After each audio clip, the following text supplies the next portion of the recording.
दुसरं मला असं वाटतं की सातत्याने सगळ्या गोष्टी लाडक्या बहिणींशी जोडायच्या आणि लाडक्या बहीण योजनेशी जोडायच्या, ही पण पद्धत काही फार चांगली आहे असं मला वाटत नाही. खरं आहे की बहिणींची सुरक्षितता आपला महत्त्वाचा विषयच आहे आणि ते करणं आपले गरजेचं आहे. पण याचा अर्थ लाडकी बहीण योजना काहीतरी चुकीची आहे आणि लाडकी बहीण योजना नका देऊ पण हे द्या, अशा दोन गोष्टीचं कंपॅरिझन करू नका.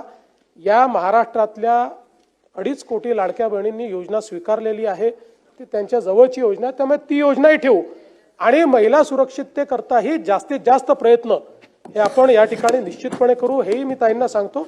आणि त्यांनी जो मुद्दा मांडलेला आहे तोही महत्त्वाचा आहे की ज्या अशा प्रकारे नोकरी करतात, व्यवसाय करतात किंवा ड्युटी करतात, अशा महिलांच्या सुरक्षिततेच्या दृष्टीने आपल्याला अधिक सजग व्हायची आवश्यकता आहे. तर मला आपल्या लक्षात आणून द्यायचं आहे की आता जे नवीन केंद्र सरकारने 3 कायदे तयार केलेले आहेत, या कायद्यांमध्ये याचं विशेष लक्ष देऊन अशा पद्धतीचे जे काही ऑफेन्सेस आहेत किंवा अशा पद्धतीचं ज्या अडचणींना महिलांना सामोरं जावं लागतं त्याबद्दलची शिक्षा देखील आता कडक करण्यात आली आहे.